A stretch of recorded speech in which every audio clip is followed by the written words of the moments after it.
Fintech company Paytm की मुश्किलें कम होने का नाम नहीं ले रही हैं। रिपोर्ट के मुताबिक पेटीएम पेमेंट बैंक के बाद अब पेटीएम पेमेंट सर्विसेज को लेकर के भी जांच चल रही है।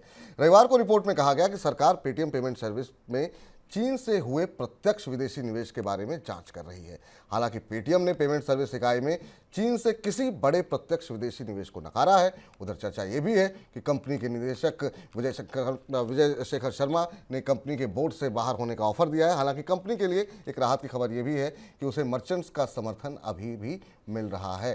सर, सबसे पहले चीन का जिक्र आपने किया था मनी सेंट्रल के अंदर, और अब इस तरह की बातें आ रही हैं कि वाकई में इस दायरे में जांच चल रही है। कैसे देख रहे हैं इसे आप? पेटीएम की जो सबसे बड़ी दरार है, जो शुरुआत से 2018 से हम इसे लगातार फॉलो कर रहे हैं, ट्रैक कर रहे हैं। जब से पेटीएम पर रिजर्व बैंक की जांच शुरू हुई 2018 में, फिर उसका 2022 में, 2023 में जुर्माना लगाया गया।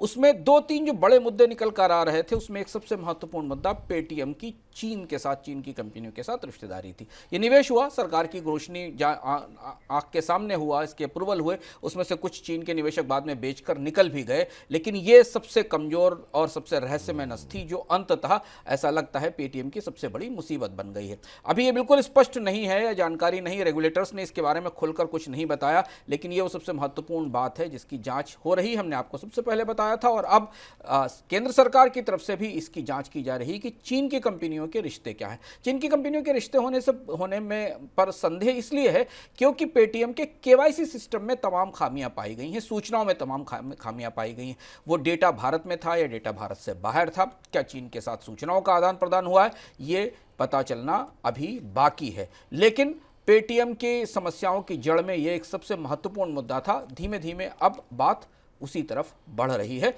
और पड़ताल शुरू हो गई है। सर, पेटीएम के भविष्य को लेकर क्या संकेत दिखाई दे रहे हैं आपको? अभी स्थितियां यथास्थिति है।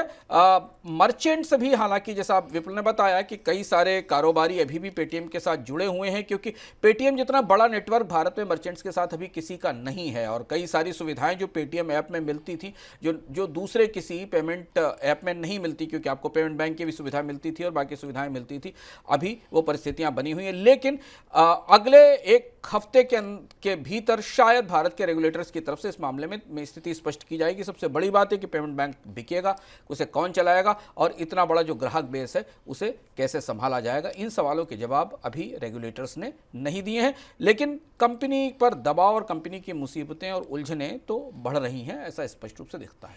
मुश्किलें बढ़ रही हैं और वो बातें शेयर प्राइस में भी रिफ्लेक्ट हो रही है। सोमवार के दिन भी करीब 4.25% के आसपास की गिरावट देखने को मिली है शेयर में।